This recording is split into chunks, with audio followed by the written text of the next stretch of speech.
যে হুসাইন রাদিয়াল্লাহু আনহু যে আপনার কারবালার ময়দানে শহীদ হয়েছিলেন, সেই দিনটাও ছিল 10 মুহররম।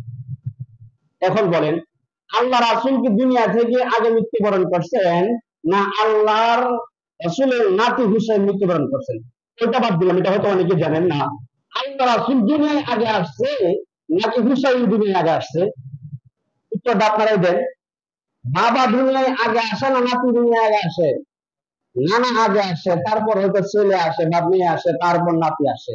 এখন যারা এই দলিল যে 10 মুহররম হুসাইন শহীদ হয়েছে, এই বিদায় 10 মুহররমের মর্যাদা বাড়ছে, তাদের কথা সত্য নাকি আমি যে এতগুলা বললাম? মুসা আলাইহিস সালামরা বিজয় দান করছে 10 মুহররম, ইব্রাহিম আলাইহিস সালামরা আগুন থেকে মুক্তি দিয়েছে 10 মুহররম, ইউনূস আলাইহিস সালামরা মাছের পেট থেকে মুক্তি দিয়েছে 10 মুহররম, আরাফার ময়দানে দুইজনকে আদম এবং হাওয়া আলাইহিস সালামের আপনার যোগাযোগ করাইছে 10 মুহররম, তারপর ইব্রাহিম, তারপরে আপনার যে কথাগুলো বললাম, এই দিনটি দ্বারা আশুরে হুরুম 4 মাসের মধ্যে মহরম মাসের মধ্যে 10 তারিখ আশুরার দিন হলো অত্যন্ত সম্মানিত ইজ্জতওয়ালা দিন।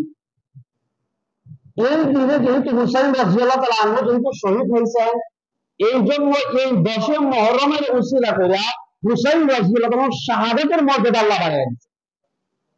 যেমন সপ্তাহের ভিতরে একজন যদি শুক্রবারে মারা যায়, আমরা বলি তার বড় ভাগ্যটা ভালো, বলি কিনা?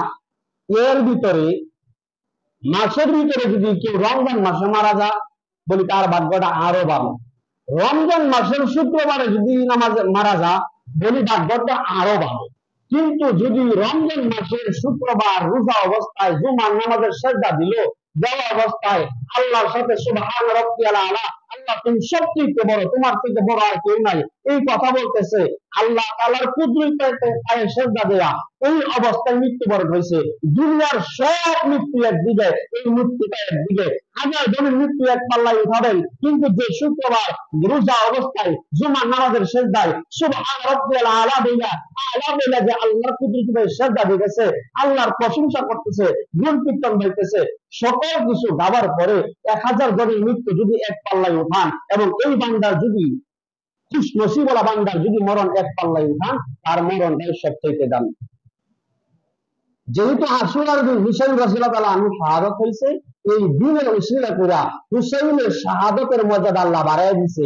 বিদায় এমন কিছু বলা যাবে না যে 10 মুহররম হুসাইন শহীদ হয়েছে, যেটা 10 মুহররমের মর্যাদা আল্লাহ পাকের কাছে মারছে।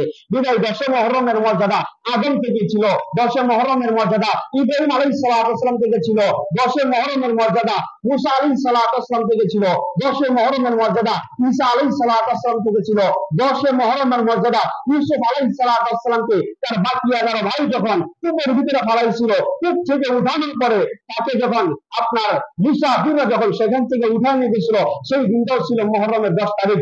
যেদিন খাদ্যমন্ত্রী হয়েছে, খাদ্যমন্ত্রী ঘোষণা হয়েছে, সেই দিনও ছিল 10 মুহররম। যেদিন 3 বছর 7 বছর জেল খাটার পরে জেল থেকে মুক্তি পাইছে, সেই দিনও ছিল 10 মুহররম। বিদায় এই সবগুলো দিনের কারণেই 10 মুহররমের ইজ্জত বাড়ছে, এবং এই ইজ্জতওয়ালা দিন যেহেতু, এই দিনে যেহেতু হুসাইন শহীদ হয়েছে, বিদায় তার শহীদ মর্যাদাও আল্লাহ বাড়ায়। আমাদের সমাজে একটা ভুল বিশ্বাস যে 10 মুহররম আমরা রোজা রাখি হুসাইন যে শহীদ হয়েছে এই জন্য, আমরা 10 মুহররম রোজা রাখি হুসাইন যে কারবালার মধ্যে শহীদ হয়েছে এই জন্য 10 মুহররম আমরা একটা স্মৃতি সাধন দিন, না, ভুলেও না। বিদায় স্মৃতিচরণ দিনে যেহেতু তার শহীদ হয়েছে, এই জন্য শহীদ মর্যাদা আল্লাহ ইজ্জত বাড়ায় দিয়েছে।